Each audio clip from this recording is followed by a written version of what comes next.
All right, let me share my screen really quick.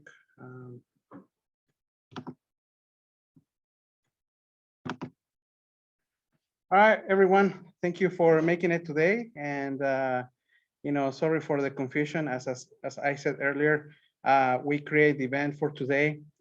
We just didn't put where the event was going to be hosted, whether online or in person. Well, as you probably know, we've been doing this for since the beginning of the year, and it's been hybrid. So we meet every month at Maker Nexus here in Sunnyvale, and we also do this recording online, and it's gonna be on Facebook. So again, for the new members, not sure how many we have, but thank you for coming today.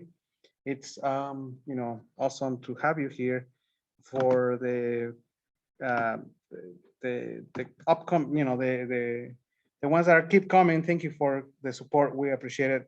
So as you or some of you know, we became a nonprofit organization back last year, and what we try to do here is help everybody to get into the cybersecurity field.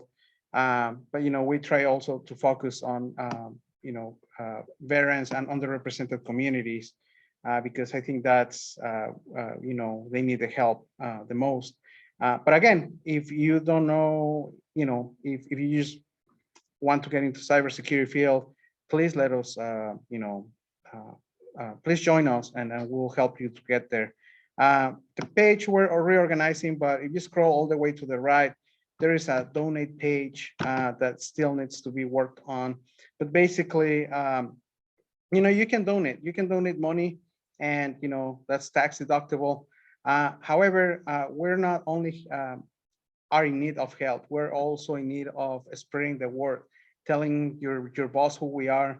How we want to be successful is not by just getting money, and we also want to get you jobs, right?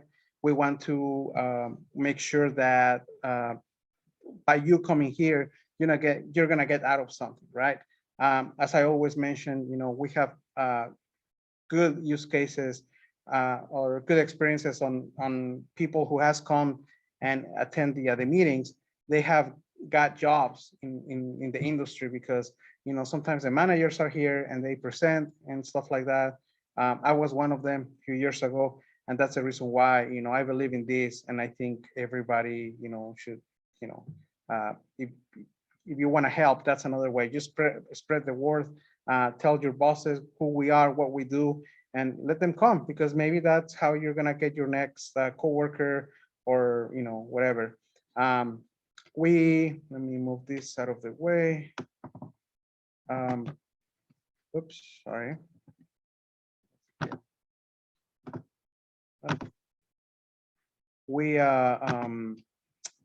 Well, this is a page. So meetup.com for specific hackers. That's where you're gonna know our upcoming meetings.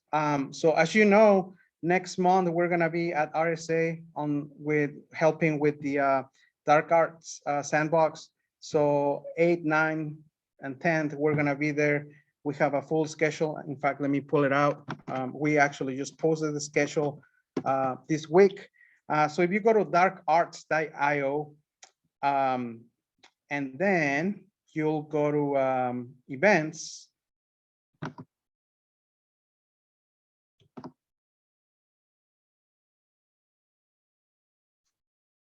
And then if you go to RSA conference, there is the virtual summit and then the in-person. So for the RSA conference in person, we have a full schedule of people presenting. So as you will see here, we have the opening remarks on each day, and then we have Attack on the Cloud with Jordan Cates. Then we have I'm gonna do a presentation on CyberChef. We're gonna have a workshop on violent Python with Sam Bone, and then also we're gonna have Crypto CTF. I don't think that was me, that was probably Irvin, but doesn't matter. We are all the same. And then we are also going to have some awesome talks from people who work in the industry in the arena of OSINT. And then, I mean, just follow each day. there is something good to do. Also, if you have the most expensive pass, that's just so FYI, if you're in RSA and wants to get into the villages, not just ours, but all the villages that are RSA is promoting, you have to have the Expo Pass Plus, not just the regular Expo Pass. The Expo Pass is going to give you access to the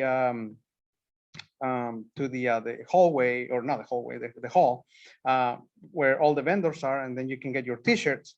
But the Expo Pass Plus will get you a little bit more in some of their talks.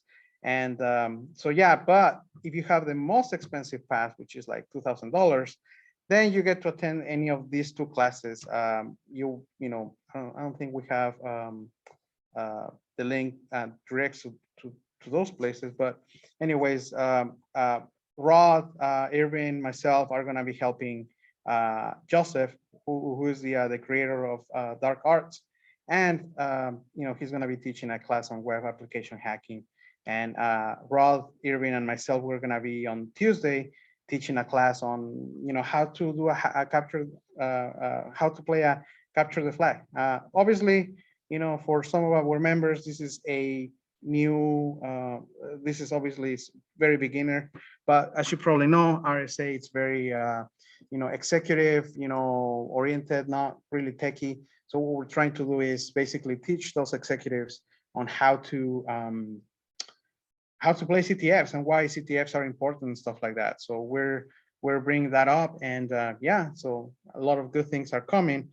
Then if you cannot make it to RSA because, you know, you just don't want to do it or don't want to pay or whatever the case is, there's also a virtual, you know, schedule. And so far, these are the talks, you know, but again, that that's going to be updated and changed as we go. Let me see what we had on this. Oh, Alan. So so are there free passes to RSA? Not that I'm aware of. I have not actually, you know, that's a good question. Usually, okay, there are free Expo passes. There aren't free Expo Plus passes. Okay. Or rather, you can use a code from CrowdStrike or VMware. Like a lot of vendors will give out free codes. Okay. Yeah. So you don't have to pay the $50. Right.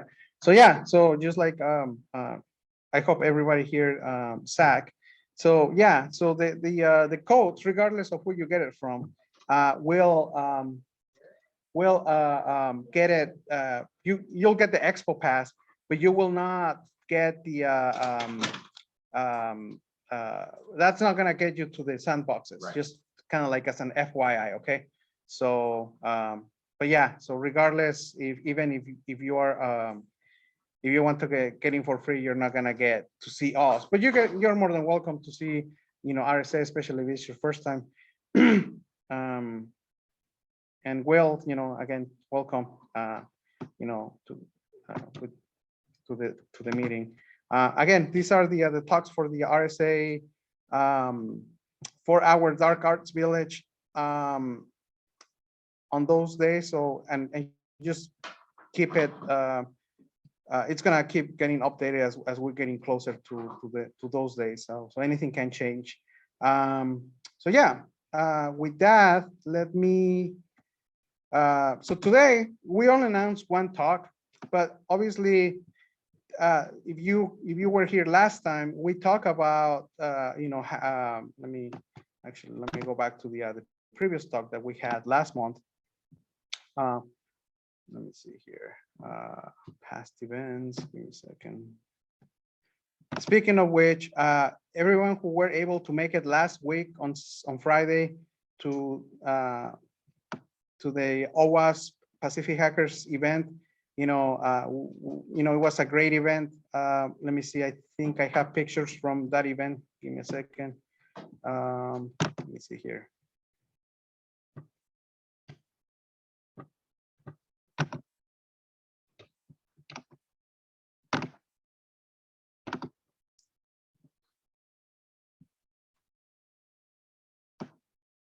I think we posted some pictures here. Let Here you go. So this is some of the pictures from last week's event. And yeah, it was awesome. It was very good. Give me a second. I have to log in, I guess, apparently.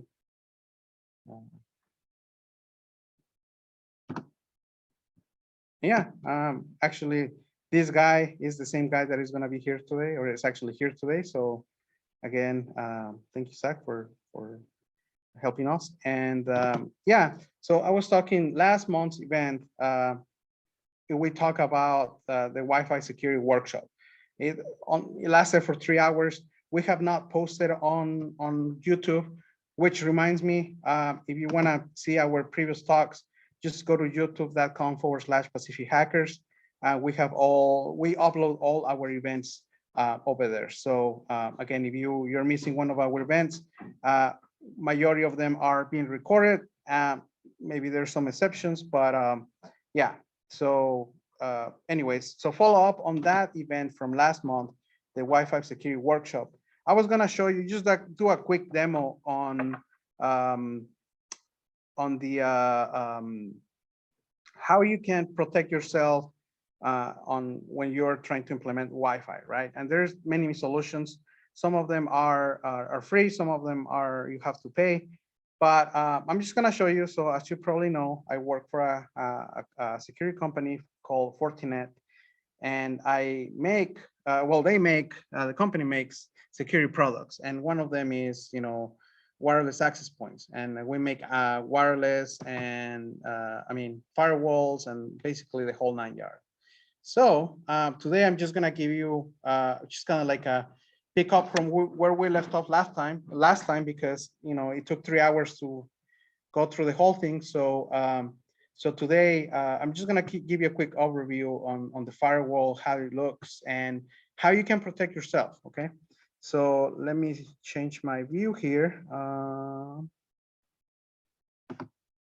Yeah, screen sharing. Let me, all right, can you guys see my screen on the other side? I know the my people here. Finally, we have a total of 4 people, including myself. So that's good. Awesome. So so this is when you fire up a FortiGate, you will get a login page just like anything else, and already pre-configured this one. So let me show you something really quickly. So you're probably you're not seeing it online,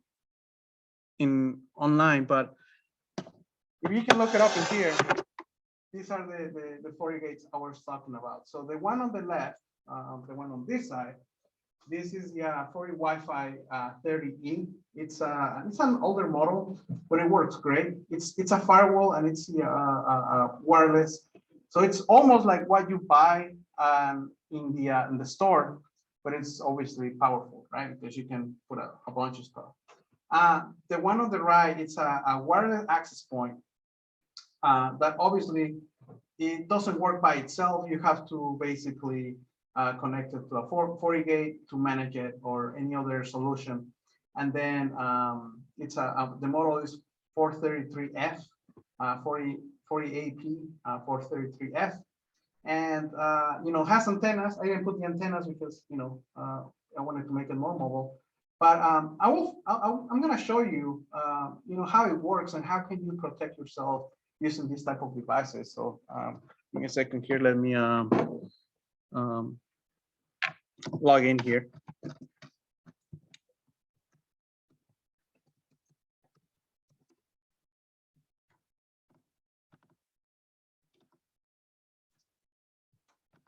So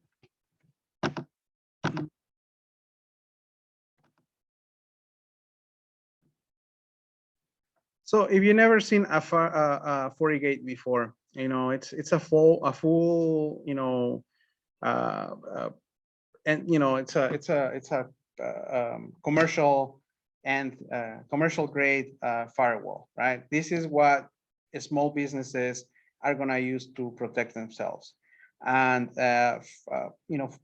Fortinet believes in creating fabrics, or creating a fabric, which means we have any any products that you can think of, we have. We go from firewalls to switches to VoIP to security cameras, the ones that you install on the in places for surveillance. We make SOARs, we make SIEMs, we make we have an EDR solution, that's where I work. We have an antivirus, we have a VPN, we have basically the whole 9 yards. Anything that you can think of, we have.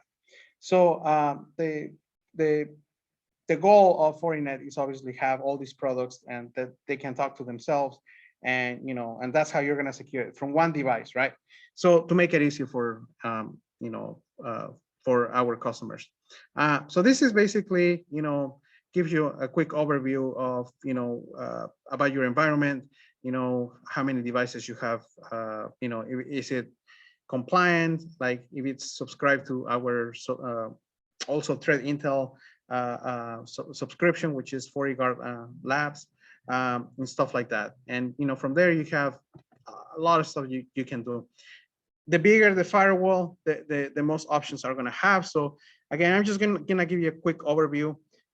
So right now, the way you can see things is like I have connected my Forti AP, which is this one right here, and this is the one that is going to give you or is going to provide wireless, right?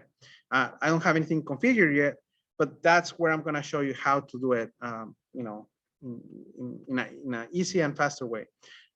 Here you can see how many, what are your threats, the websites that people are going into. If you have a compromised host, it's going to show, the whole 9 yards. Then we have, are your interfaces. This is, again, this is a small device. You can actually see in here, you have only 4 ports and you're 1, so it's a total of 5. And you also have a Wi-Fi, which it's currently disabled, but this particular firewall, or Forti Wi-Fi in this case, it provides also wireless without having the wireless access point. The wireless access point will be for extra, if you want to run cables from your main closet to the other side of your house, then you can do it. Here's where you do your DNS. If you want to use FortiGuard DNS, you can do that. Otherwise, you can change it. But one of the cool things is, and I'm going to show you here, is the feature visibility that this device can do. Right now, everything, as you can see, or most of it is unchecked. It's not enabled. But just look at how many stuff that you have. You can change it from just a next generation firewall to a full UTM, right? You can enable advanced routing. You can do explicit proxy. You can do a certificate manager, DNS database, the whole 9 yards, right? You can do VoIP. You can do wireless open security. Again, depending on what you want to do, you can enable it. Just keep in mind that with a device like this, it's very, very small. It doesn't have a lot of bandwidth, a lot of memory. So chances are that either it's not going to run because it's not compatible with the device, or it's just too much, and still you're not going to be able to do it. From the policy standpoint, it's just going to be a regular, just like any other firewall. It has your where the place where you create the rules. If you want to talk to the outside, there's rules that allows you to. And then there's basically these devices are awesome. Again, I'm not trying to pitch my company, but there right now there's only few top contenders in the next generation firewall industry, and it's just basically Palo Alto, Fortinet, Checkpoint, and the rest are falling behind because these companies are basically going with everything. So you can have a VPN concentrator. This is going to be like your root VPN, and you can have other firewalls, connect to it. Here under use devices. So I'm going to discuss radio servers. So if you recall last time from the last meeting, we said, let me check my chat really quick. So Alex, do you need to have a monthly license to run it? No. So you can buy the firewall without a subscription. It comes with a 90-day subscription to FortiGuard, but honestly, if you have other type of subscriptions, there is here in Fabric connectors, you can point it to other thread feeds, for example, here, not just FortiGuard. You can do other companies or even yourself. If you have, like, let's say a repository of hashes that you're, or earlier we were discussing VT underground, VX underground.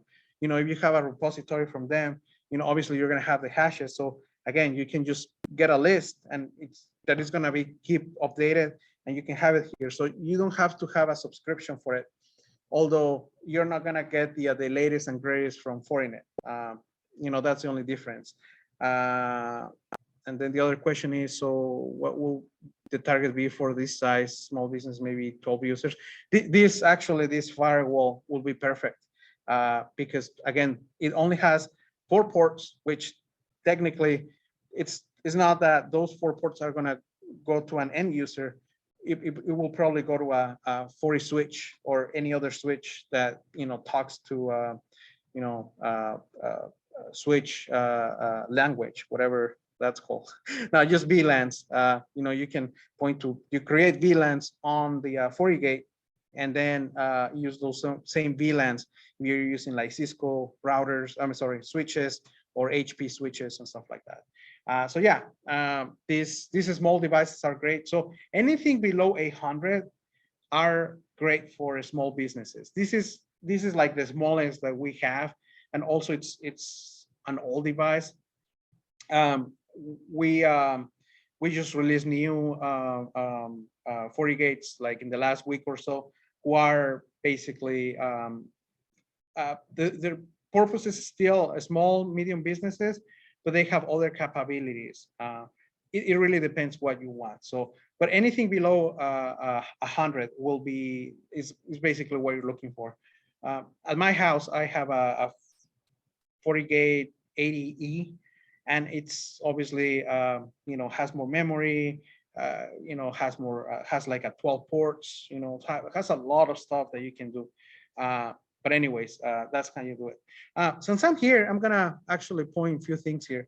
So, all the FortiGates has, you can create users, right? And it can be local, but also you can point to other places like Active Directory, or you have a radio server, which that's what I basically stopped. A radio server from last month's talk, it's a server that you can use to authenticate, wireless users, right? You can create your own wireless server here in the FortiGate, or you can point it to another location, right? And this is basically where you do it. So let me go back in here.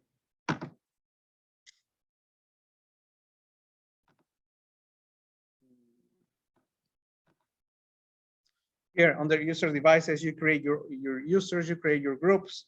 If you have an LDAP server, you point it to it. If you have radio servers, basically the same thing.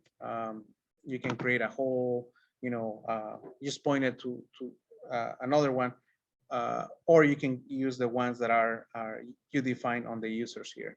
So it really, really up to you. And then last but not least, this is where I was heading, right? Wireless. So again, by you creating an SSID that is a pre-shared key, we know that is basically vulnerable to it's very easy to crack, right? And that's just from last month's talk. So obviously we don't want to have a wireless that is open to everyone.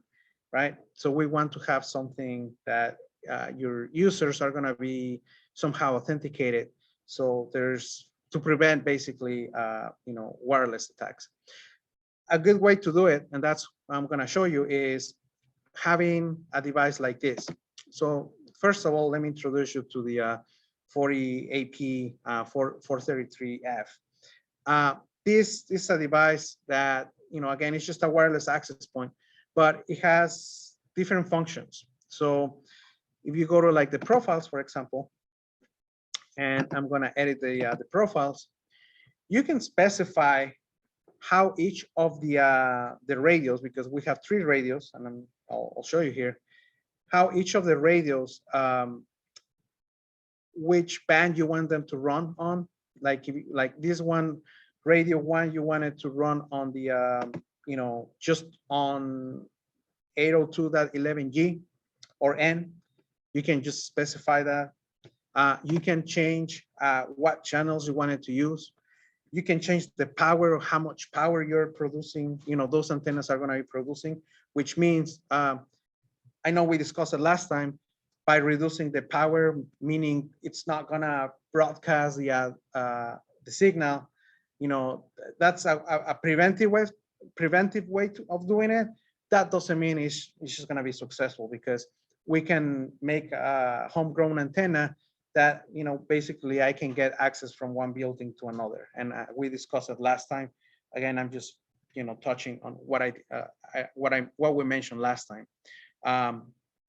And then radio 2, it's 5 gigahertz band. And again, you can also choose what you want to broadcast in here. And here you can also choose the channels. Choosing channels, and also this not only works on companies, but also works in your house. If you have 2 wireless access points, make sure that you pick different channels for your devices.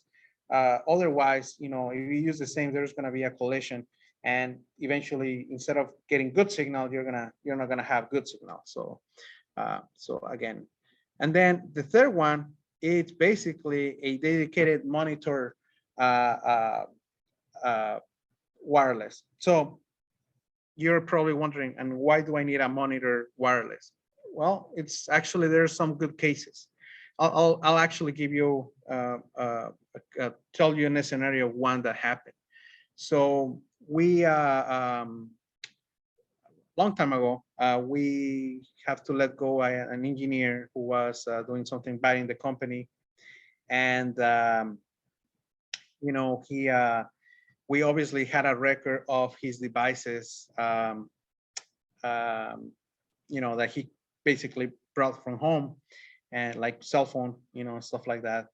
So when he got let go, he was a disgruntled employee, and he swore that he was going to come back. So long story short, he didn't show up for 6 months, and eventually we got a notification, because obviously we got his MAC address, and not just his cell phone, but his car and other stuff. So we knew from which part of the building he was trying to get into, because the antennas picked it up. And again, that's just a way to do it. And actually, that's a good opportunity here to show you Wi-Fi maps. Here, obviously, I don't have a map here, and then you can basically put a diagram of your map, right, of your building, and point where those antennas are, and then just kind of like keep track of the antennas and the location, and then modify which antennas are going to give like full power, which of the antennas, especially the edge antennas that are not going to be broadcasting outside, stuff like that.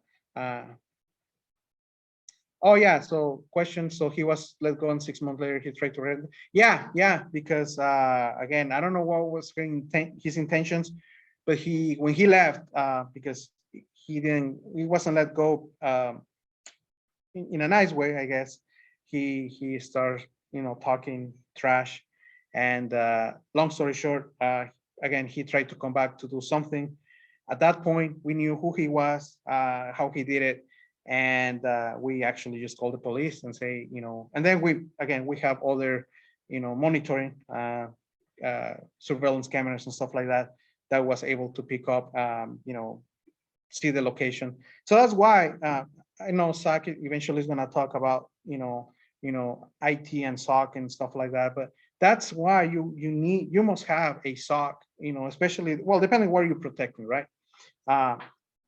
If you have, if you're have like a lot of R&D and stuff like that, and you want to be protected, just make sure that, you have that monitoring and detection, and, and continuously doing threat hunting and stuff like that.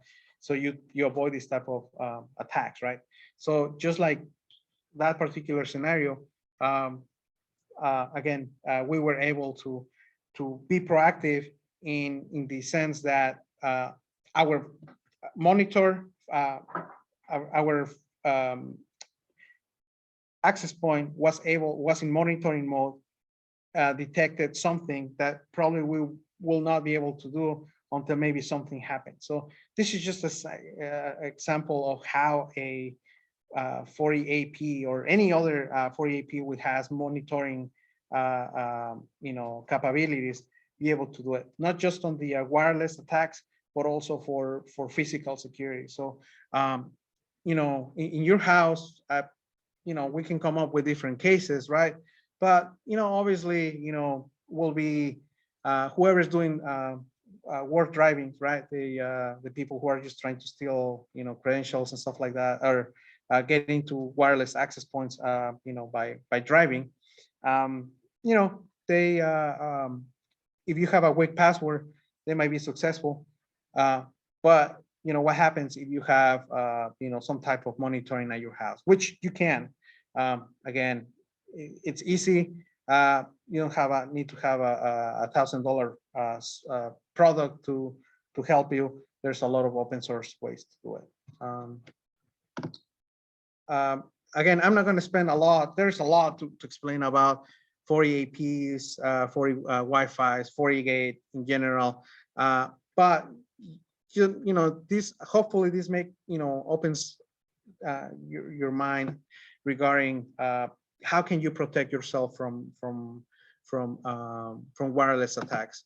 Let me go back to the profiles really quickly. When you are creating or configuring your profiles, you can specify how you want to get authenticated. Let me see here.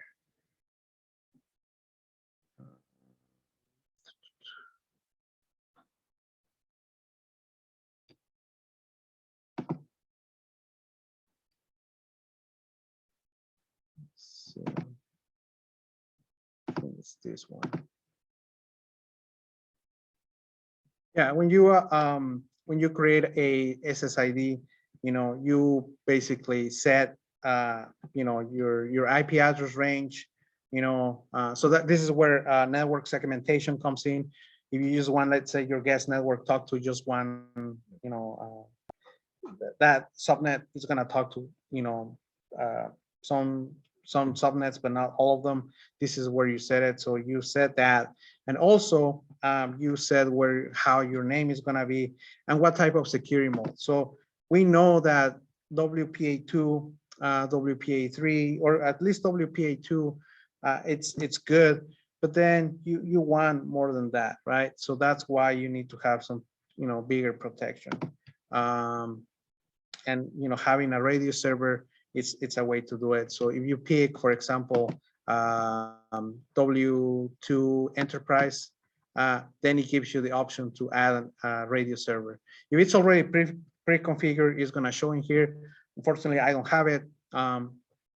Again, it wasn't the intent of giving you the whole 9 yards. It was just kind of like a follow-up of what we couldn't do last month in the wireless talk. So yeah. So any questions from the audience here? And we only have like 3 people. And any questions from you guys? No, I'm the worst salesman in the world. I just talk about it because I'm familiar with it, but Palo has you know, a similar thing. Obviously, the most known devices for wireless are the Meraki from Cisco. So you probably know that brand. So yeah, I mean, I'm just picking this one because I have access to a 40 gate that actually can bring to you guys and stuff like that. So what was the question here? Why foreign overseas? I'm not really understanding your question. Why foreign over uh, checkpoint or Palo Alto price? So it really depends on if you were just talking about pricing. You know, it really depends on what you're looking for. I have to tell you that at one point, 40 gate firewalls were very cheap, and that was kind of like a misconception that they were selling cheap products because the price was cheap, and just for that perception, other Palo or Checkpoint were like their prices were higher, and actually companies were buying those products because of that. They rather pay more because they thought that having a cheap product was just gonna like die pretty easily. But in recent times, I think there is equal as the other brands. However, where they get you, the other brands is on the subscription. 40 gate subscription is, I think the basic starts at $600 a year for threat intelligence with 40 guard. Again, you don't need to have it if you already have your threat intel from other locations. But yeah, so just in terms of pricing, they're okay. I think we show a website before. I think it was called firewall.com, and you can look at the prices with and without subscription, stuff like that. So yeah. Any other questions from the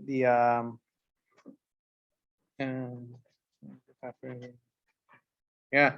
So yeah, so just like I said, yeah, the subscriptions with the other competitors are definitely higher. And if you're comparing, on devices, they all do the same. They are edge devices that try to protect your network. What happens inside your network, then that's a different story, right?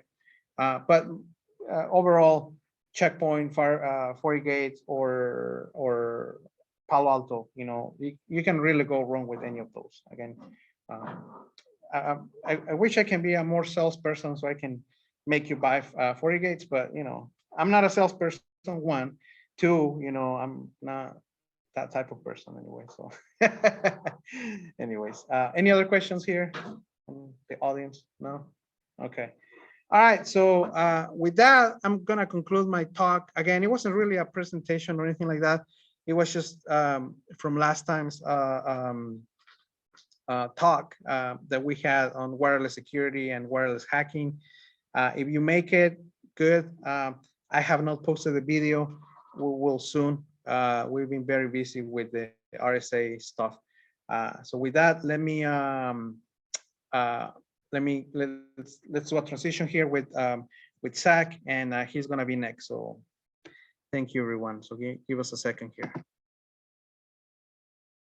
All right. So.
We're getting there, so give us a second.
I don't, I All right.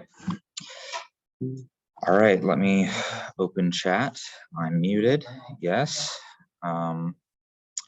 Hopefully no longer so.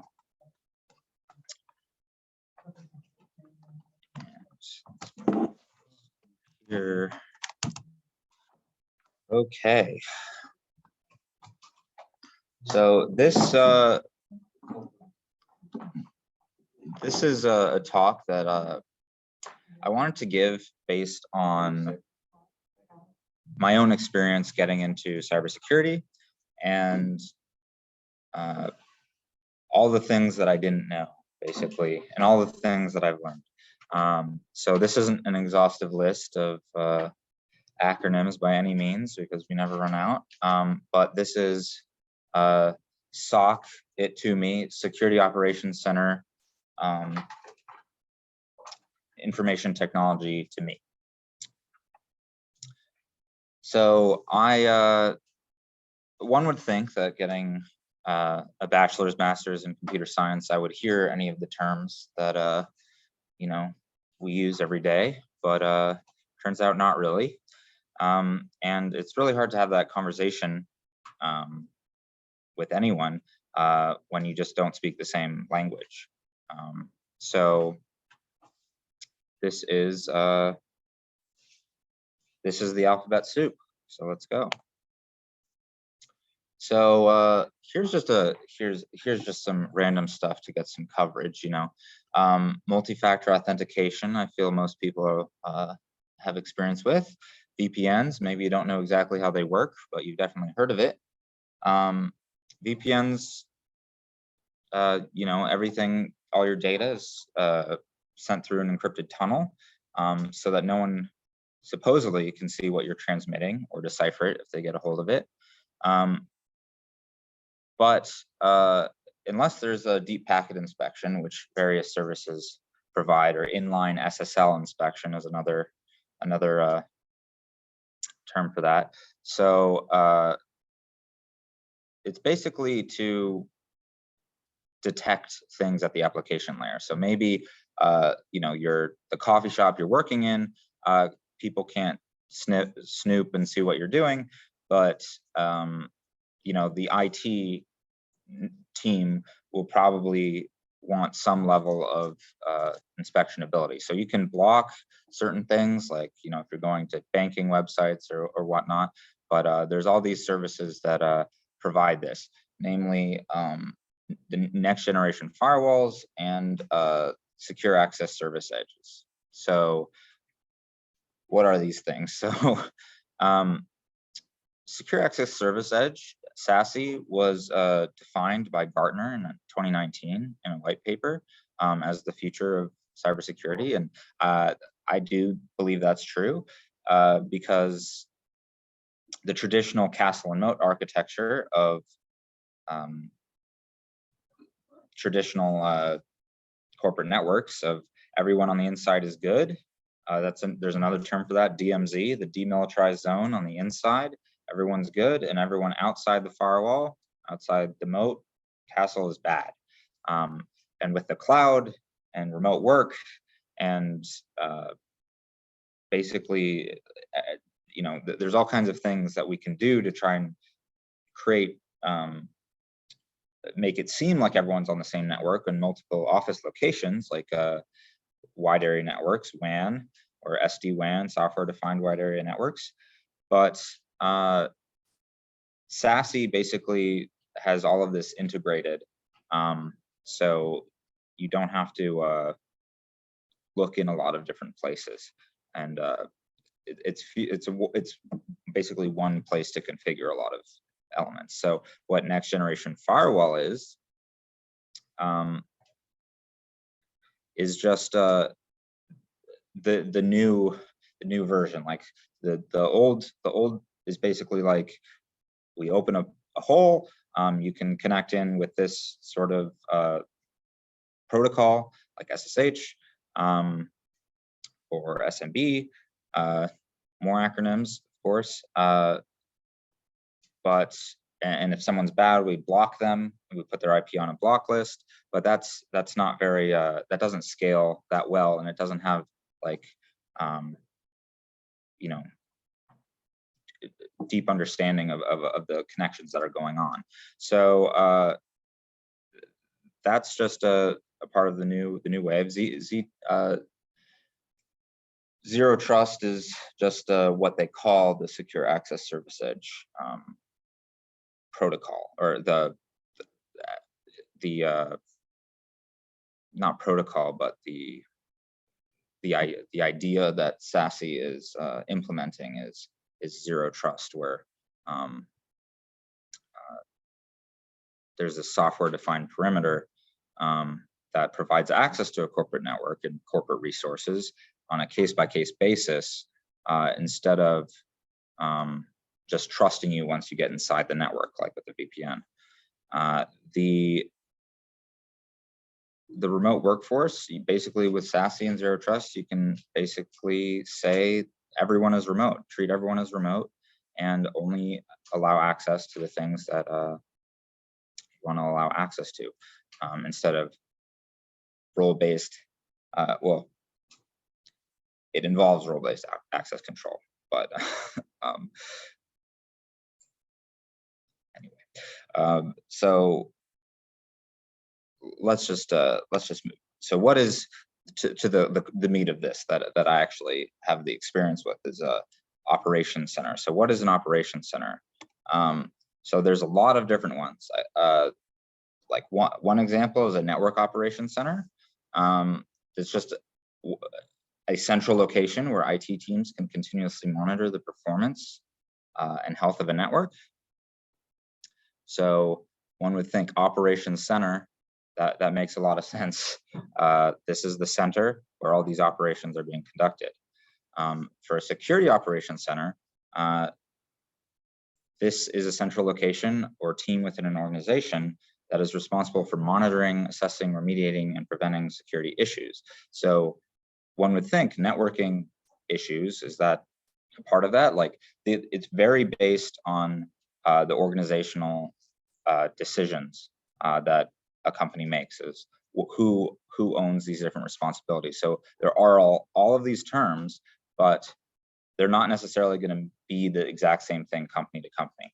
So like, if you're a new company, maybe your SOC, Security Operations Center, is actually a physical security operations center, in the sense that it's people monitoring cameras around the outside of the office, or inside the office, you know. So maybe the SOC is that first, and then you want to bring in a cybersecurity operations center, and now you have a CSOC, or here's one, OT, operational technology. If you have a water treatment, electric, traffic infrastructure, critical infrastructure, manufacturing equipment, you can monitor all these things, but issues with that stuff, you don't necessarily need to go to security, the security team. Like maybe you do, but it's all based on the organization. So, like, for example, if you are a new company in the EV space, where you use over-the-air OTA updates to the software on these vehicles, maybe you want to have people that are monitoring what's going on in the vehicles all the time. Like, did that update fail? Is there some sort of, like, you're wanting to be collecting all kinds of sensor data so that you can improve stuff if you're doing autonomous vehicles? You know, there's all kinds of implications of this. So like, even like monitoring a forum, like you could potentially build out something akin to an operations center for just like for generating tickets for people to look at, for all the reports on your application. So the main thing I'm going to talk about is the traditional cybersecurity operations center. So what is the SOC, and what does that contain? Like, what are the responsibilities? So firstly, the first step is detection. Like, if you can't see anything, you can't do anything. You can't know, you have no insight into what's actually going on, good or bad. So first, basically, is using a SIEM. So SIEM, the Security Information and Event Manager. You have every device, every workstation, every server, every firewall, every device is generating logs all the time. Your web applications, you know, everything. So to have meaningful to be able to meaningfully respond to any of this, there's this idea of centralized logging, which is essentially required for all kinds of compliance reasons, if you do business with the government, etc. And they use the term single pane of glass, where you want to be able to see on one screen everything that's going on. If you know there's malware installed on someone's computer, you'd want to know about it before it was brought onto the network, if it's not there right now, or what have you. So threat detection and the SOC, there's tier 1 and tier 2 analysts generally that are 100% of the time monitoring what's going on. So once your organization reaches a certain size, and that, because there's another term, EPS, events per second, how, like, when you think about an organization of once it reaches some critical mass, I mean, it depends, but you have a lot of employees on a lot of computers, a lot of servers, a lot of everything is just generating information, generating logs. And what you need is, like there's a lot of these services like Splunk is a SIEM, QRadar, Sumo Logic. They all will apply some like machine learning. They'll get a baseline of your environment and be able to rate the severity of these different events. Of, is this just an informational log? Is this like not useful to us? Is this like low risk? Is this medium, high, or critical? And so most security operations centers are only dealing with high and critical logs because it's just the volume is so high. And like machine learning can get better and like your models can get better, but for the actual, there's still someone that has to check, is this legitimate threat or is this not legitimate? So there's, so because it's extremely expensive to hire people to be monitoring something 24/7, 365 days a year, generally, people are not, all of the analysts, the SOC analysts are not stationed in the US. Maybe you have people in Dallas, London, New Zealand, or Australia, or more likely India and the Philippines, based on cost. But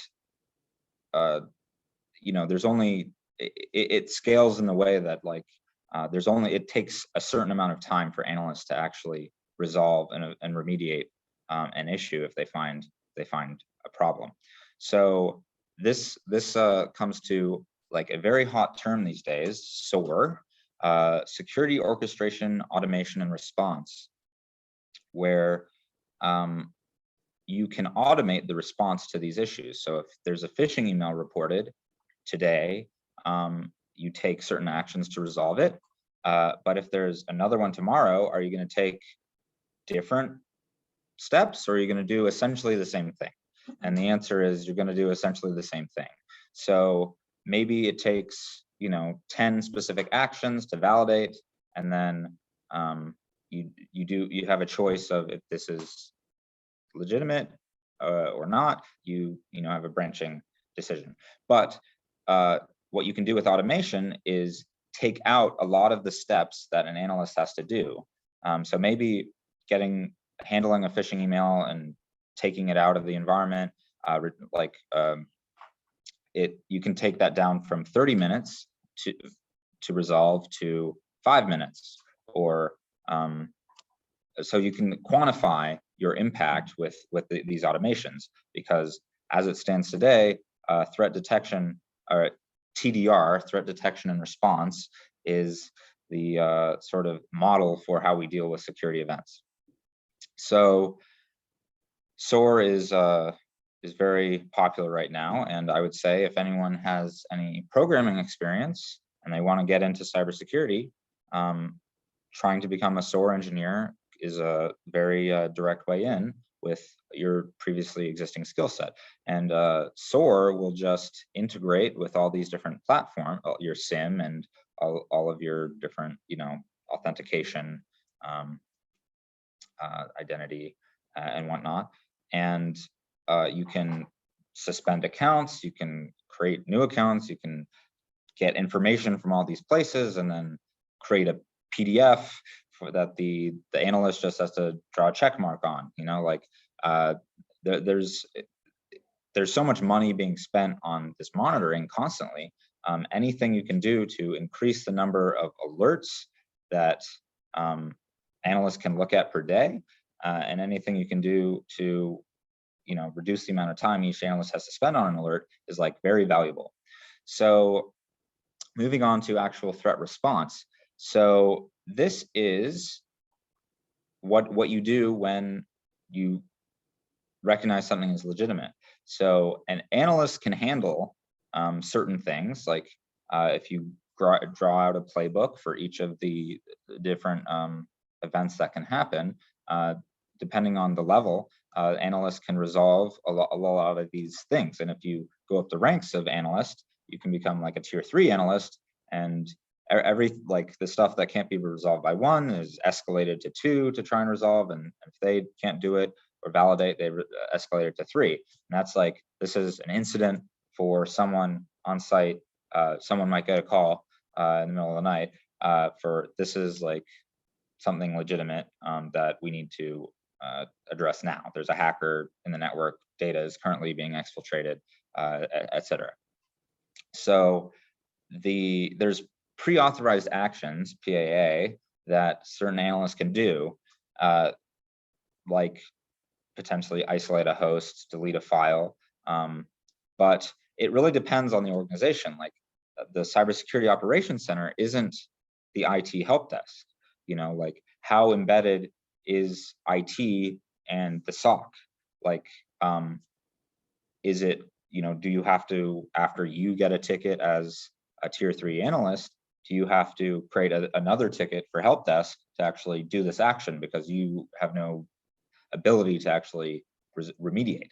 So there's all kinds of process that's involved in all this, and it even gets more complicated if you have what's called an MSOC or a managed SOC, where you can outsource the entire security operations center to another company, consulting firm or whatnot, and then you have to, and then they have actions that they can and can't take, like just physically, they can't remote access in, or maybe they do have tools to do that, but the actions you can take, like who do you actually check with for if this is a valid action that you're allowed to do?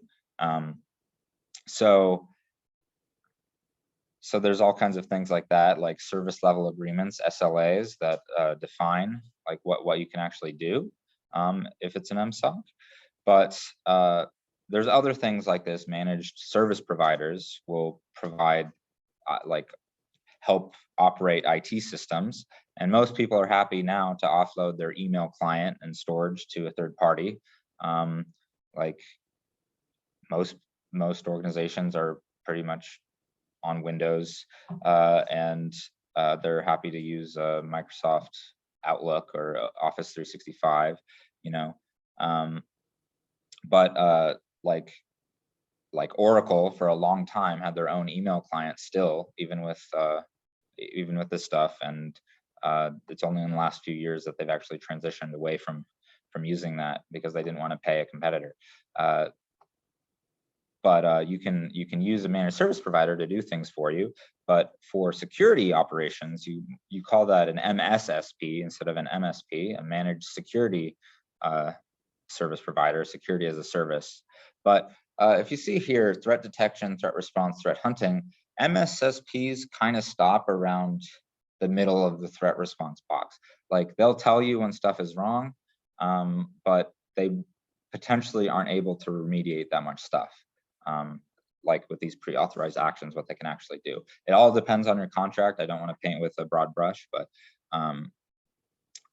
there's a lot of elements that are involved in these things because of things like CTI, what I say in threat hunting. So threat hunting is proactive searching for issues. So yes, we don't notice anything wrong in our environment today, but do we have detections for when stuff goes wrong for one specific issue, like what phishing? Like, do we have anything to actually report phishing?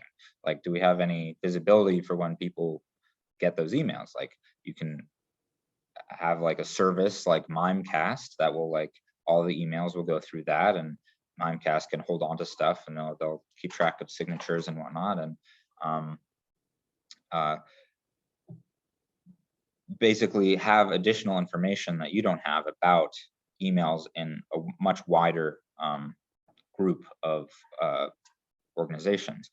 So that's sort of the benefit of having a managed service provider or a managed SOC or any of these things, is you can offload a lot of this work to a group that is dedicated to just that one thing. So CTI, cyber threat intelligence, is designed to help with detecting and preventing cyber attacks. It can include malware signatures, known bad IP addresses, domain names, information about current cyber attack campaigns.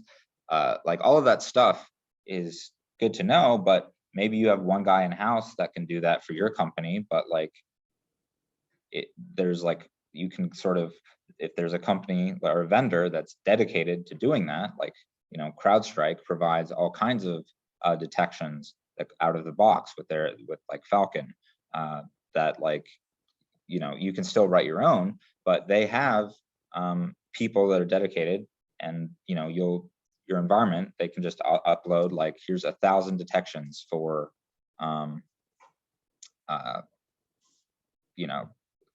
that we've seen in environments. So like, you can try and look up like what all the malware, the hashes of all the malware that exists, but like it's much more, that's why these services are so expensive, is because they provide a lot of value, I guess. Someone's asking, MSOC is equivalent to MSS. I don't know what MSS is, unless you mean MSSP. I think managed security service provider. Yeah, well, yeah, but they're asking about, they didn't put a P at the end, so okay. I don't. So if managed security service provider, like that could be a thing they offer, a managed SOC. Consulting firms also do that sort of thing. So let's see, MITRE ATT&CK is the other thing up there. MITRE ATT&CK, MITRE is actually not an acronym, but ATT&CK is. ATT&CK is adversarial tactics, techniques, and common knowledge. And so it's basically a globally accessible database of adversary tactics and techniques based on real world observations, and it's updated yearly at least. They're a nonprofit, but they're basically funded by the government and are ties with military national research labs, I believe. So if you have all these detections, right, you can detect, here is a type of attack, phishing, here is curb roasting, here is remote code execution or whatnot. MITRE ATT&CK will have a name for each, or have a name and an ID, a T01554 for like every possible thing that can happen in an environment. And it includes like initial reconnaissance and like developing capabilities. So you can't really detect when a hacker is writing their own malware, right? But you can detect when stuff is going on in your environment. And so you might get this list that you can't see from CrowdStrike of 1,000 detections. You might get a list that you can see uploaded into your environment from an SSP. But and all of those things should be mapped to a MITRE attack tactic, but it doesn't necessarily cover everything. And most likely it does not cover everything. And even having 20 detections for a certain type of a tactic doesn't mean that you're going to actually catch it, like, because there's, you know, what is the quality of the detection that was written? Like, is it going to shoot up a lot of false positives? Is it not actually going to catch something when it happens? You know, like, you can write as many rules as you want. It doesn't mean that they're good. So that's what having a third party is useful for, is they are involved in many environments, and they can apply the knowledge from those environments to the other environments, and it's not like a conflict, because, like, you know, the detection for a certain type of malware is not like, I mean, like, CrowdStrike won't let you see their detection, so I guess it is their intellectual property, but or at least they don't want to show it to you. But anyhow, so these sorts of things, these detections are looking for IOCs and IOAs, which are indicators of attack, indicators of compromise. So you want to, it's basically any signal, signature, or any other evidence that points to security breach or bad behavior. And so you'll get, IOCs are commonly distributed in a cyber threat intelligence feed. So that's the benefit of having CTI. You either get it directly from, I mean, a lot of people or a lot of organizations will get it from many different sources to get a good, because certain organizations have are better at one thing over another. And so, you know, and different industries will have their own intelligence feeds. Like there's the Auto ISAC, I think, that's like for everyone in the automobile industry. They have a cyber threat intelligence feed that everyone can subscribe to about. These are the attacks that are currently going on, or campaigns that are conducted against our manufacturing facilities, for example. So there's all kinds of stuff out there with varying quality.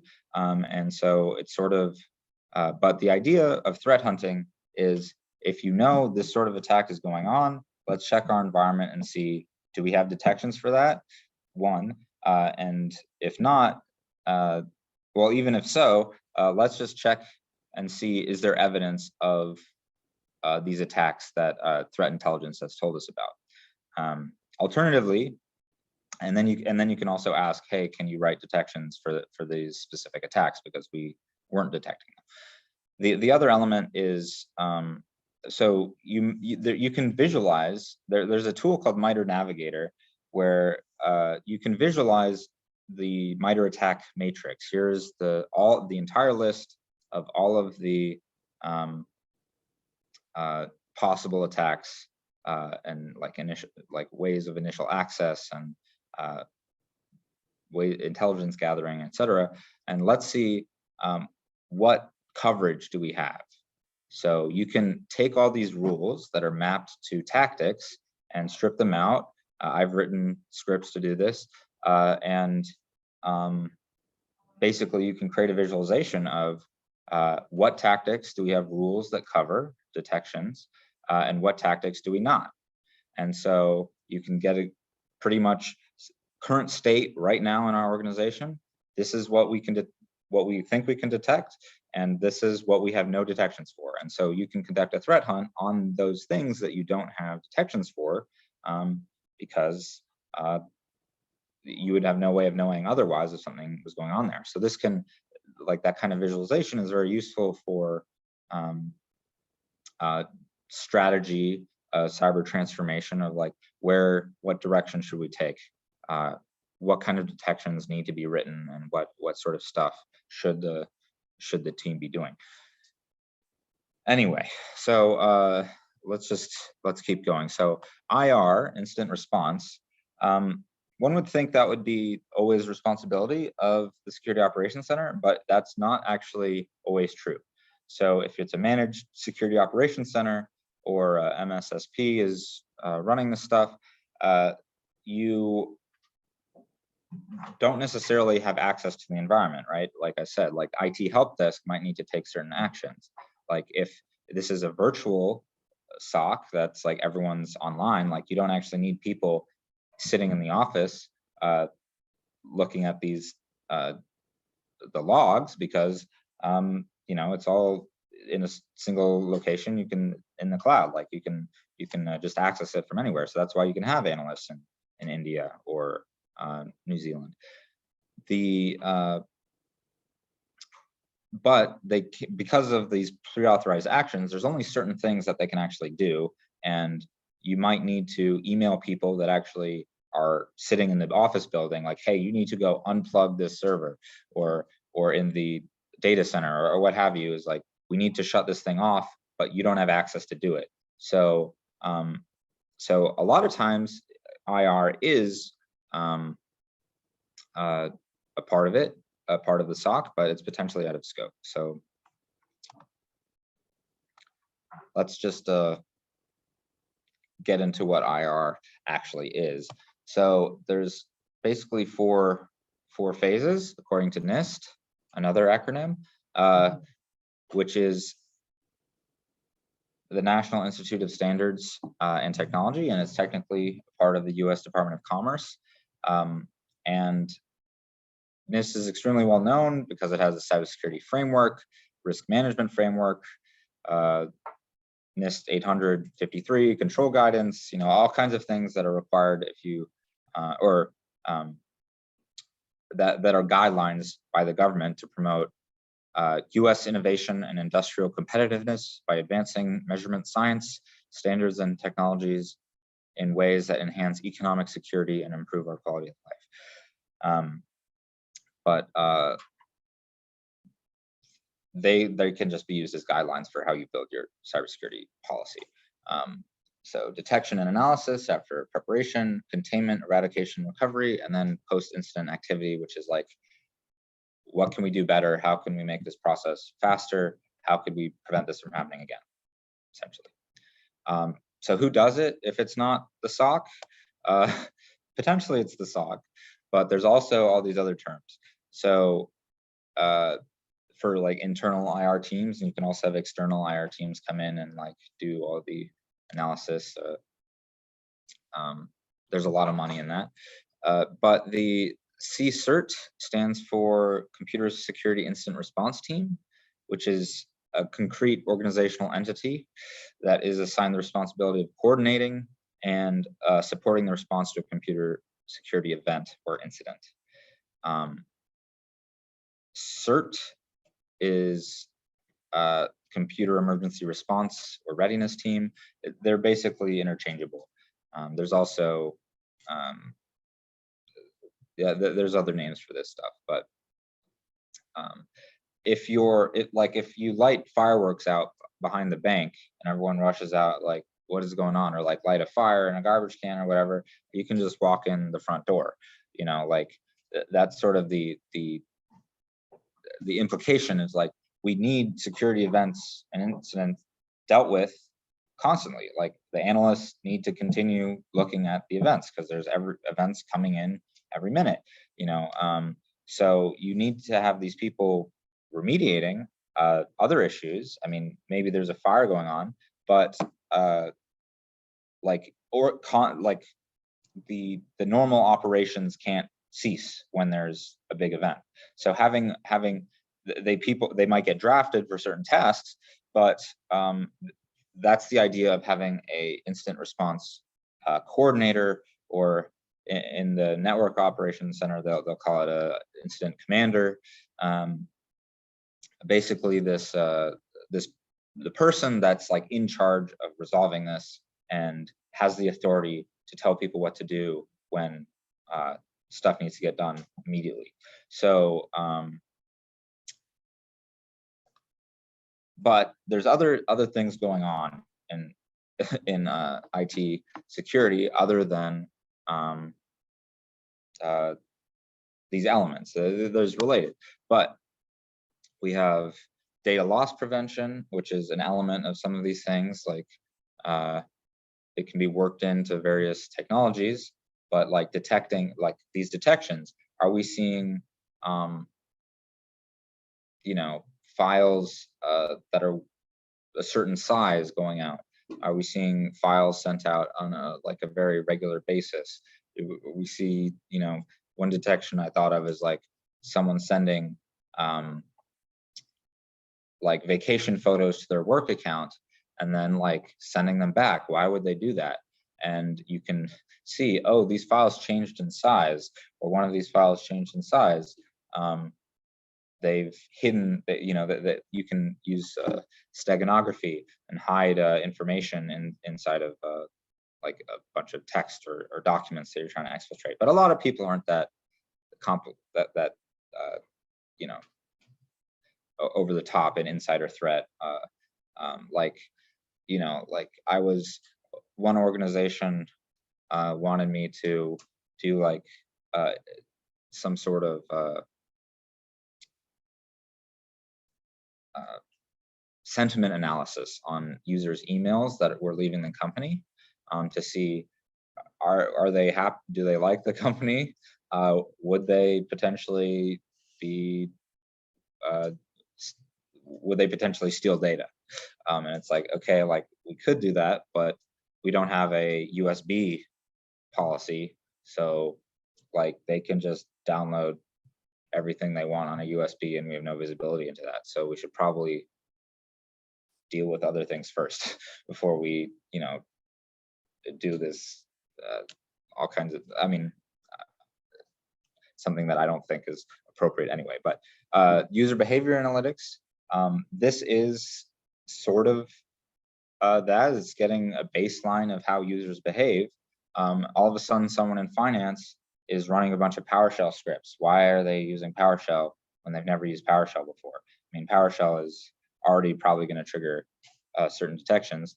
But being able to, this can be role-based, but it's also, but I think a lot of the UBA stuff is, it's like, it's to detect insider threats and whatnot. But I don't know how good the actual analytics are is variable, depending on which service you're using. But there's all kinds of stuff you can do with this too in fraud prevention, like where you click on in the site. You know, how users click on something is very different from how a robot will send a request, right? Or here, so to go on, identity and access management, IAM, privileged access management is an element of that. It's like, you probably want some insight into who are the privileged users in addition to the normal users, because privileged users have privileges to act, to do more dangerous things potentially, like with access to servers and whatnot. And so you want to have visibility. This account, this admin account hasn't been used in months. It's stale. Do we need it anymore? Like who owns this process at all? IAM and PAM, one of the PAM products is CyberArk. VM, also VM is vulnerability management, where you might want to get all, like if your company, you know, you have a startup and you're just like scaling really fast, you know, you're building all these you know, applications or websites or what have you, you might get you might have a lot of IPs that you don't even know about that you own. So how do you install like agents on every computer to have visibility? How do you know what you even own? And how do you patch that? And how do you push out these changes? So another name for that is threat exposure management. Like people can come up with whatever acronyms they want, but those two are basically the same. Attack surface management, attack surface reduction are the same thing. ASM, ASR, it's all about the process of reducing the possible avenues for attack. So, maybe all your users have their RDP port open, like all the workstations just have that open because there's no policy to close it. And you see in the logs, hey, there's all these failed attempts on all these workstations that like people are trying to authenticate on this port, but there's no need for that at all because there's like applications that we use, that don't require like the port to be specifically open. Like you just run the application and it will make the connection. I mean, it'll still use the same protocol, but you don't need to have that open for just in the coffee shop and have anyone try and authenticate to your remote desktop, right? So, and the last thing is governance, risk management and compliance, GRC. This is a really big one. It's basically all of the policy stuff that you have to worry about with like GRC is the team that helps organize IT and security risks and make sure you're meeting compliance requirements. So if you deal with a certain number of transactions per day, you're probably having to look at PCI DSS, which is the Payment Card Industry Data Security Standard.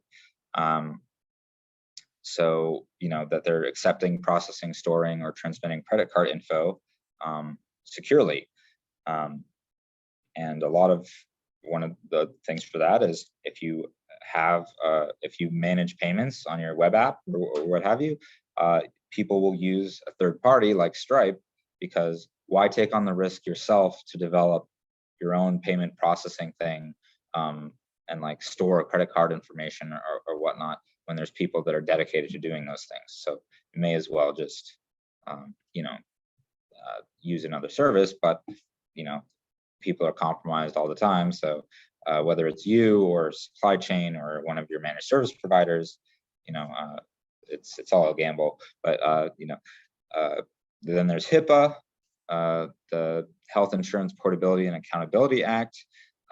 So about storing health information, and PII, another acronym, personally identifiable information, because patients, that information can't be released without patient's consent or knowledge. And so there's all kinds of requirements for HIPAA. So every hospital that you know of probably has a pretty large security operations center because they have to manage, they're a target and they also have to manage all this information. GDPR, you might have heard of, is the General Data Protection Regulation, which is for data privacy in Europe, but a lot of US companies are also following those regulations so that they can do business in Europe. And just to close it out, I'm going to have just some common attack acronyms because those are fun. XSS, cross-site scripting,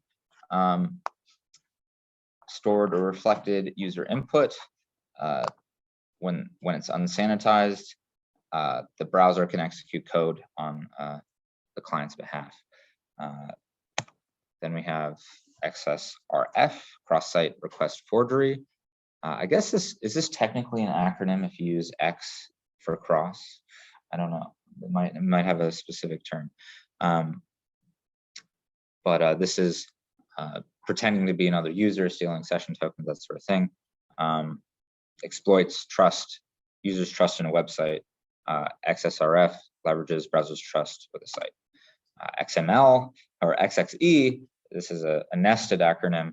XML, external entities. XML is extensible markup language. So this is extensible markup language, external entities.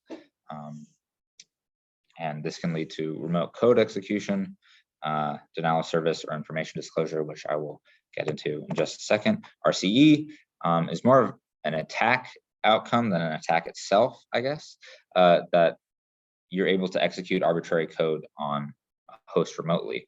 And such an attack may be assigned a CVE, which is a common vulnerabilities and exposures, which is a list of publicly disclosed computer security flaws.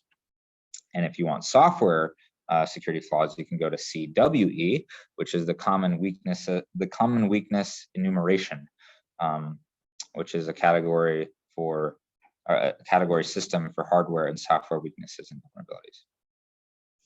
So, and it's a pretty big deal. Like if you find a vulnerability that hasn't previously been found, you can get a CVE assigned, get a number, and that's a nice feather in your cap in the security industry.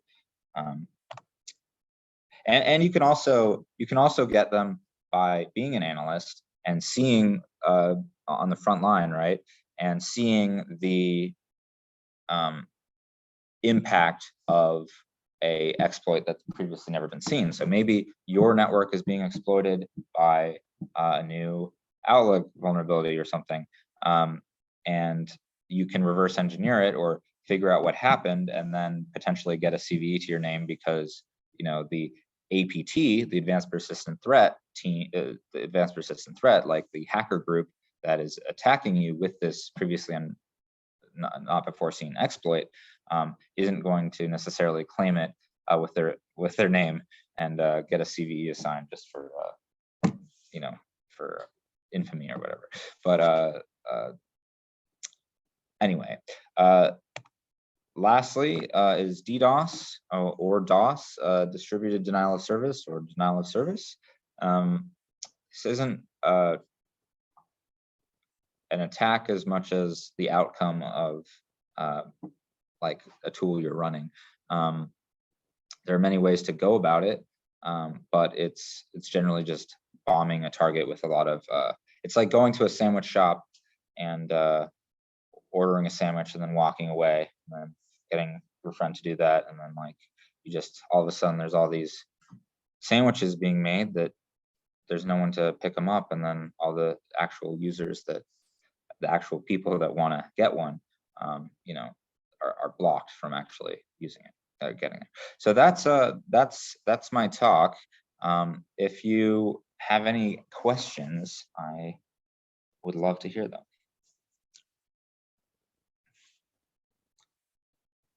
Do you know how up to date are the standards bodies with this kind of acronyms? How up to date the standards bodies are with the acronyms?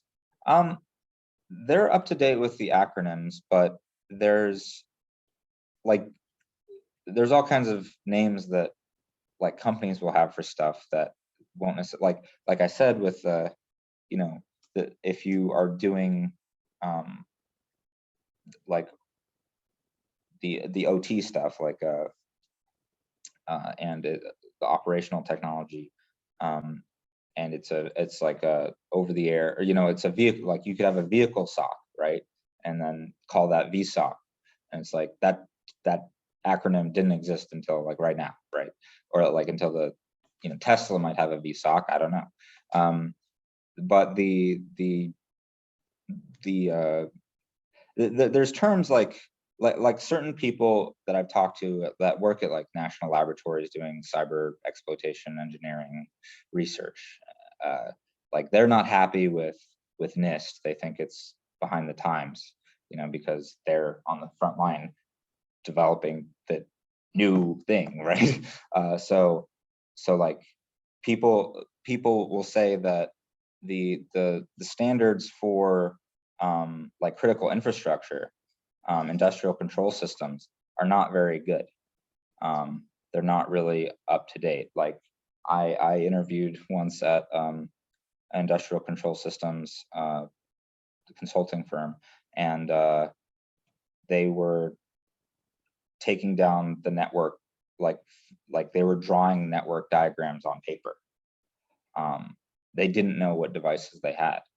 And so it's like, yeah, you can conduct a penetration test to be in compliance every year, but if you have no detection, it's like, so, and also like the stuff with SASE, like the language used in some NIST documents, like has a very you know, it's the standard. And so that means that this is how you should build your network. And so ideas that go away from like this explicitly defined mindset or model are not included. Like this idea of SASE is very new, Secure Access Service Edge. It's very popular now, but you know, I mean, NIST had to be updated to include that, right? Like Gartner came up with that term first, right? So it's mostly up to date. I don't know if anyone else has thoughts on this. No, I mean, the only thing is like as new technologies, like you said, right? As we have new technologies, you know, they come up with new acronyms, right? And also, like for example, VM, in security is vulnerability management, but in IT, VM is a virtual machine, right? So then you just have to, with acronyms, I mean, acronyms have Maybe the context. right. You have to look for the context of the conversation, because if you're in an IT conversation and you're a secure person, when you walk in and say, oh, we're talking about VMs, VMs to me will be vulnerability management, where for them will be a virtual machine, right? Yeah. So again, this was, by the way, this was a great presentation because it shows a lot of the acronyms that we use in the industry. So whether you're applying for jobs or whether you are in a call with executives talking about security, those are the terms that you need to emphasize, and you want them to understand, so you can be on the same page. Yeah, because like when you think about product security, that's like a different issue, right? Like what I'm talking about is generally security operations, like corporate IT security operations, right? And there's a lot of terms involved in that.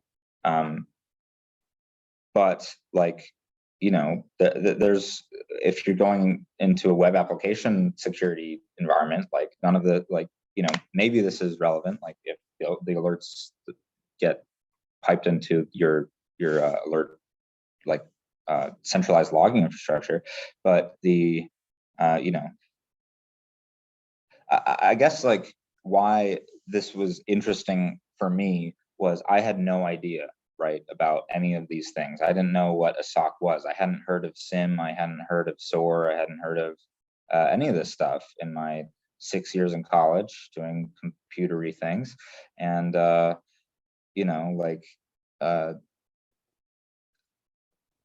think it's interesting who actually like has this information, or like the real world information, or even just IT. Like how do you start in cybersecurity if you don't like understand how operations are working today? So maybe you want to shatter this, you want to disrupt this system. Like you think like, it doesn't scale. I mean, it scales by throwing more and more money at it. Like, right, you can have more analysts dealing with more events per day. You can like refine your and tune your monitoring, and so that like your detections are better. So maybe this isn't actually a high severity issue. This is actually a medium where it's not an issue. And so like, yes, you can get better at that stuff, but there's still like the mindset is still like, this is how we conduct operations. Like potentially, I don't know. I don't want to run my site 24 hours a day. I'm just going to have it be open, 12 hours a day. And then people go to it at night. Like, oh, well, like that's not a conversation that people have, but you could, like there's all kinds of things that you could do that would break this mold, that would change how this works. Like maybe you don't want to do any detections at this level, and all you want to check is network traffic. That's like, looking for data being exfiltrated, or looking for command and control stuff. Like if a machine has been hacked and they're sending out information, or they have to phone home every so often, and they'll try and apply some jitter so that they can't be tracked as easily, but over a long enough period, you'll see someone is phoning home, you know, every day or every week, and like we don't know where this connection is going. It's like, okay, so we don't do any of this detections. We don't deal with all these logs. All we look at is just network, because the network doesn't lie, and we're just going to do threat hunting on every box. Like, you know, like that's an option, right? But like there's all kinds of security standards that, you know, cover all the bases for every size of organization, for the most part. I mean, but you know, like it's entirely like there's plenty of startups that don't have security teams, like, or it's just one person, you know, like you can't, it's, you know, you don't have like, I mean, who needs IR if you don't even know that you lost your information? like, you know, but if you want to be compliant, you want to do business with the government, you want to do transactions, you want to, like, you know, deal with credit card information, you want to deal with health in the healthcare industry. It's like, okay, the model is you need centralized logging. That's just the way it is. So so even if detections, or like dwell time, right? The dwell time, the amount of time hackers are in a network before people find out about it, dwell time is going up, right? It's like, and it's like it can be up to 80, like 80, 40 days to Well, it a used to year. be 180 days, then they went to like less, and then now I see the numbers of going up and down. There are some organizations that it's like being notified by the hackers that you've been hacked counts as finding out that hackers in your network.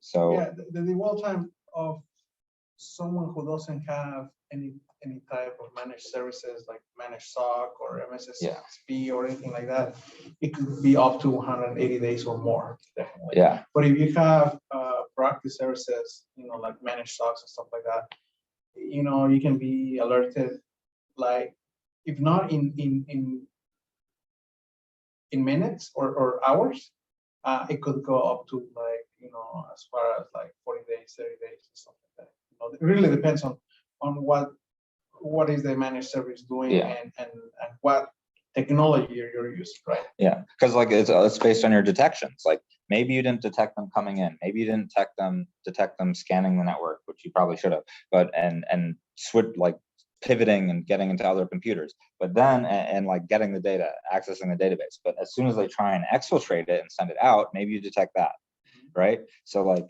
they could be in the network doing all this stuff for a long time, but if like, I mean, one idea is like, you know, who cares if we have hackers in the network if they're not doing anything, right? Like if we have command and control, you know, like a machine that's been like sends out like a few packets every day or whatever, like They're just passing by to meddle with the elections, for instance. yeah, I mean, like, you know, like you can, so anyway, like there's a lot of ways I think that we could potentially change how we do things, but once you reach a certain size of organization, it doesn't really, I trust the standards, like trying to do your own, but you know, I'm interested in, like, if you go to RSA conference, they have every security product company and shows up there basically, and there's interest, like there was a Bay Area OWASP meetup where a Raleigh network spoke, and they have like this pretty new idea for how you deal with like application security, and or it's like IAM for apps, and they're like in the top 10, like RSA has like a list of, you know, exciting new companies or whatever, and they're in that list. So I mean, like maybe they're going to be like the new standard or whatever. We're just going to do things their way.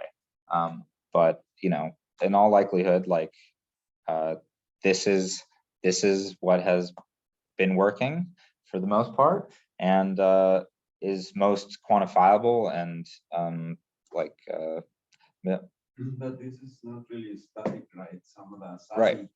stuff is already getting compressed to SSE. You see that? Mhm. That secure service edge only is. Yeah. Yeah. So SSE instead of SASE, another one. But yeah, like there's all kinds of things that. So maybe a monthly update.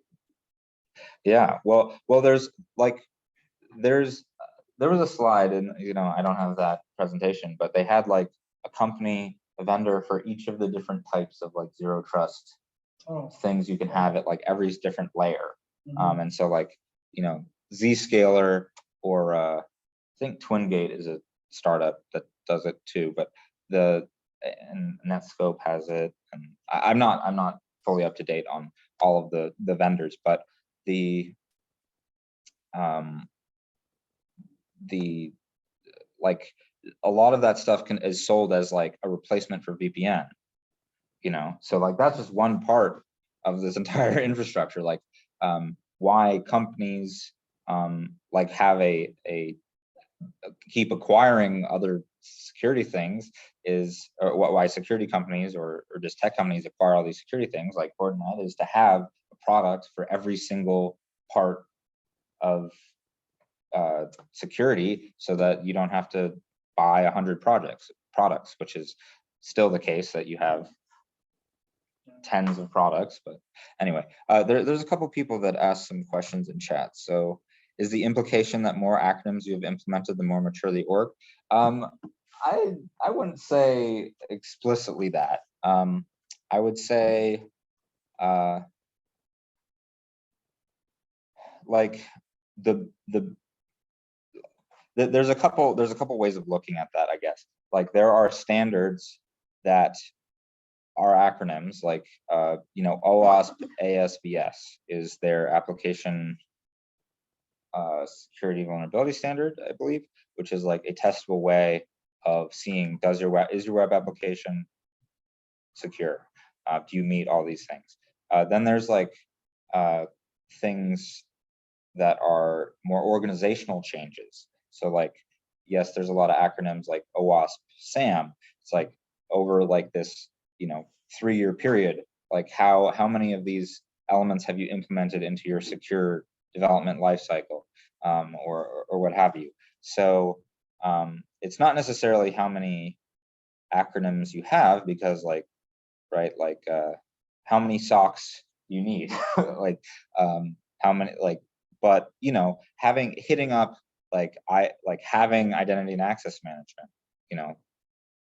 having GRC, having a SOC, like having vulnerability management, like those things are important, but they're also vague, and the definition is not static.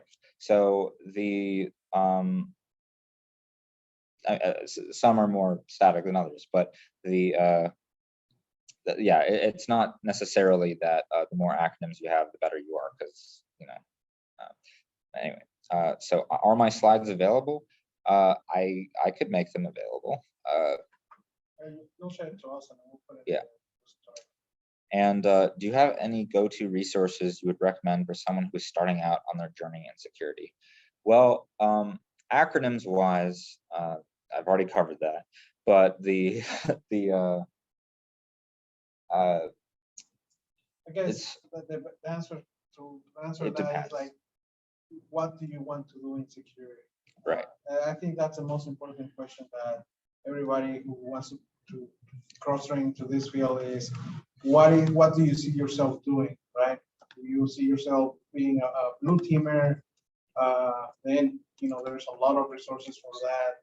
If you want to do penetration testing, then there is a whole path for that. If you want to do risk management, I mean, there's a whole thing to that. It really depends on what you're trying to do, or infrastructure, right? Setting all these devices like the firewalls and that's not really a lot of IT. That's also has it has that IT thing, but because you're touching hardware and troubleshooting and stuff like that. But in order to configure those security devices, you must have a security background. Yeah. But that doesn't mean that's gonna make you an incident responder, or it's gonna make you a penetration tester, or actually penetration tester will be the closest thing to it, because you know how to configure those devices, you know the baseline. Yeah. You know, then eventually you know how to attack those devices. You know the vulnerability of those devices. So yeah. Like I got started because I was interested in pen test. Well, it's the whole story of how I got into it initially, but one of the things I was interested in was pen testing. And as you start doing that, like maybe you'll learn more terms, right? Like you don't know all of the services that run on a computer. You don't know how Linux works compared to Windows and how exploitation works. Like if you don't have any experience in IT with IAM or identity and access management, then when it comes to exploiting Active Directory or Windows AD, you have no idea what's going on, because like you have to learn, like every time you try and exploit something, it's a good way, if you're curious, it's a good way to start getting into it. But like you don't know what you don't know, which is part of why I gave this talk, is like what, like now you know you can be a tier 1, tier 2, tier 3 analyst. You can work in a security operations center, a network operations center. You can do OT security. You can do product security. You can do threat hunting. You can do incident response. You can do incident response. You can be incident commander or incident response leader. I didn't mention the term, some other terms, which are CISO or CIO, Chief Information Security Officer, or Chief Information Officer. This, I would say, like knowing what exists, like this isn't a comprehensive list, right? But this is CyberSeek, which is a good site for, am I sharing this correctly? That has all the different things. Here's a bunch of different names for roles. So you can do, you know, they've arbitrarily defined some of these things, like incident and intrusion analyst. I would just call a security operations center analyst or a SOC analyst. They say cybersecurity analyst is different from that, but you know, these are arbitrary separations. Like what is a specialist? What does that actually mean? But these are all titles of roles you can be. So you can do IT audit, like, and they'll say like the type of things that are required or useful. So so they say, you know, top certifications requested that you can look into, top skills requested. So, you know, if you're doing IT auditing, you know, this is less, this is more process than it is like hacking, right? Cybercrime is one place to go. But if you start in software development, they say you should go into an analyst or pen tester or an engineer or an architect. But what is a cybersecurity engineer? You know, like, are you working on applications? Are you doing application security? Are you doing cyber security operations engineering, like, and SOAR work, like working in security orchestration and writing programs? So like these are pretty good buckets, and they'll tell you like what's useful. Like if you want to be a pen tester, here's the breakdown. But like if you honestly don't know, if you don't know what you want to do, you kind of just have to start somewhere. And like some people will say is like join the IT team at a local company and do work at the help desk, and then get certified and then move up the help desk or move into the cybersecurity operations center. Like that's one option. But like, you know, like there's all kinds of you can get all kinds of certifications and get into whatever you actually want to do. I mean, some of it is a little expensive if you're not like an organization will pay for your certifications if you're already part of it in a lot of cases. But if if you're currently working doing software engineering, potentially, unless you have like a good business case, they're not going to necessarily cover trainings for you to become a network penetration tester. Like you don't know. Like some companies are really nice about it. But for resources, I mean, I have taught, like I teach like middle and high school kids, try and get them interested in technology and pen testing. But really, it's just like everything that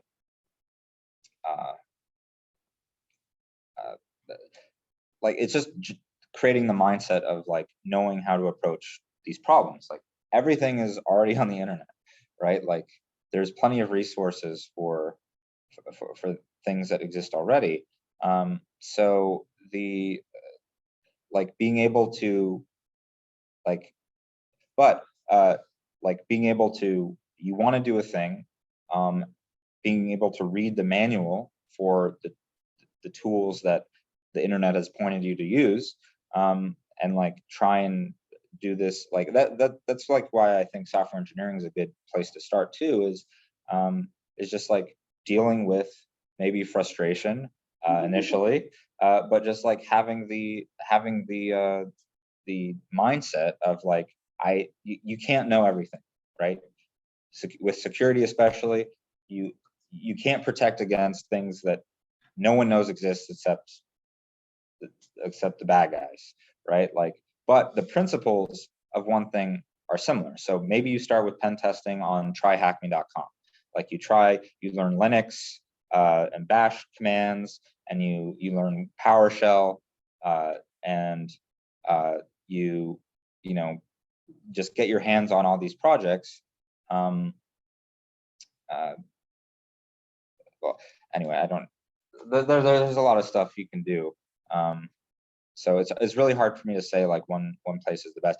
I would recommend, I mean, you can look at my blog. I have over 120 posts of just like how all the online challenges that I've done, is just like starting at like the Linux stuff on Over the Wire, and then like, starting to do cybersecurity competitions, CTFs, and like doing write-ups. Like if you actually have to explain something, that's a way to reinforce your knowledge. Like you can't, I mean, I've seen some bad write-ups, I guess, where it's like, I have no idea why this works, but this is how it happened. But like being able to like dig into why something happened and being curious about that stuff, creating the mindset for, like just being able to keep going, and like, and even to step away and then come back. Like a lot of, like I mean, I can keep talking forever, but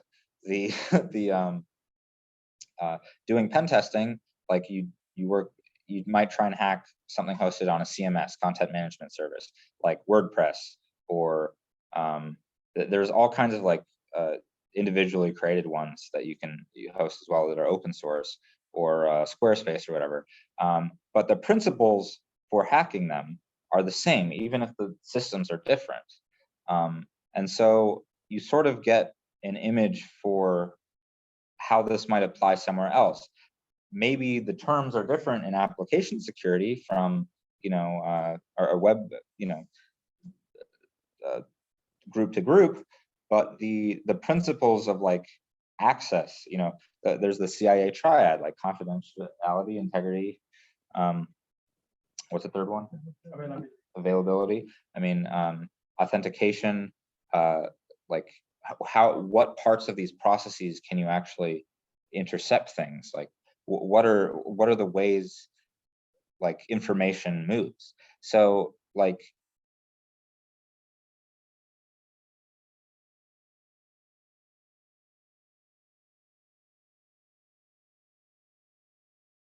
Sorry for the interruption. We had a The other machine died, but here it is. We're back. So yeah, so the thing is, to be in security, in my mind, it's about being curious, and like people can do it just for work, but like you know, I wouldn't if you are interested, like there's tons of challenges to do.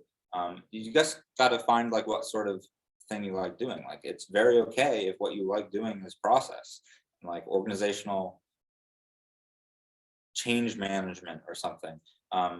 Cybersecurity transformation, like you can come at it from a business angle, you can come at it from optimization or whatever, but it's really hard for me to say this is how you do to do it, because security is so deep. It's like so many things, and it's like understanding them in depth. So you can get focused on one point, but like hacking is sexy, so that's why a lot of people like pen testing. Like why I started doing it probably is some form of that, like breaking in.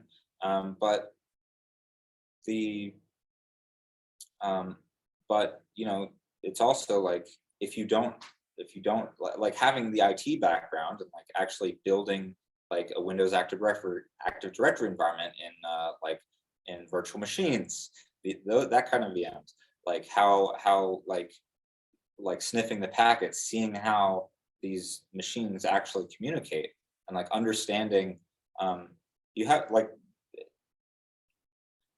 with some of those nested acronyms. It's like, okay, I'm talking about one thing, and then I bring up something else, and then that references something else, and then it's like all of a sudden, it's like I'm talking about Zscaler when I was originally talking about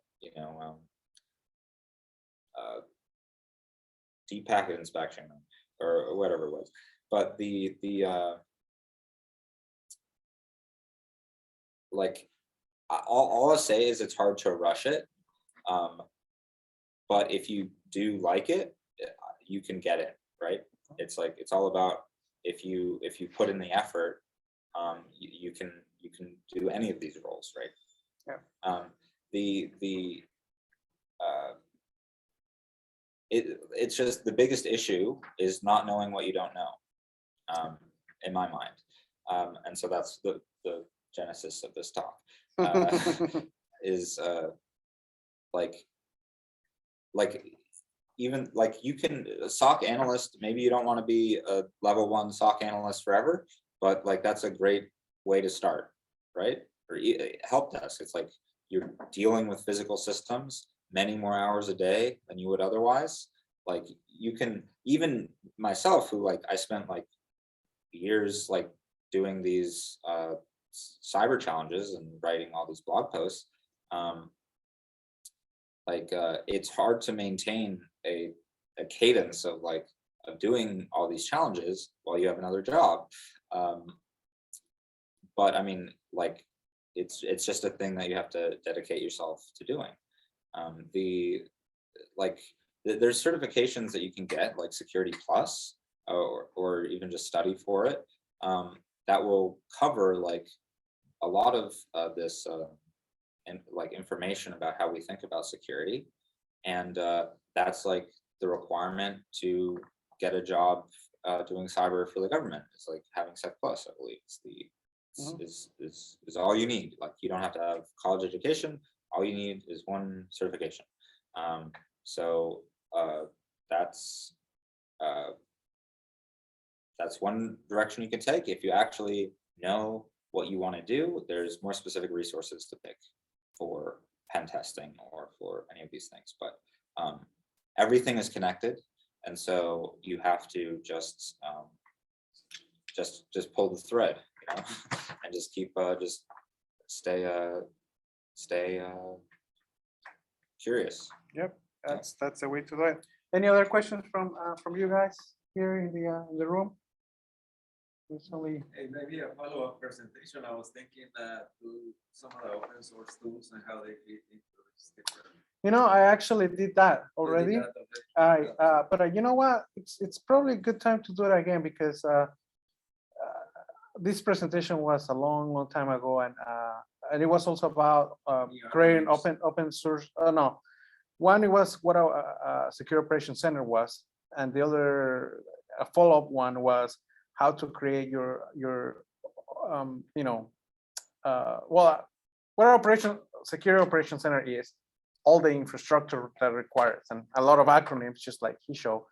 But then a follow-up presentation I did was how can you create your own operation, secure operation center using open source tools, basically. Yeah. So maybe I'll just have to update it because that was back in 2019, probably, and a lot of things have changed since then, obviously. Yeah. Yeah. So yeah. And anyone else in the other side of the world on the cybernet? No. I think that's it. So I want to thank Zach for and the three people that show up today. The other one already left, but there were other two that remain until the last minute. Again, I want to thank everyone for the support today. And yeah, if you have any questions, we'll hopefully we'll see you. If you're local, we'll see you in RSA. Otherwise, we'll see you next month. We were not going to have a meeting in June, but we are planning to have a meeting, and also we're going to have an event in July. So we'll keep you posted. It's going to be a CTF to prepare you so you can go to DEF CON, and hopefully you can win something for the Pacific Hackers. Again, thank you so much, and we'll see you next time. Bye.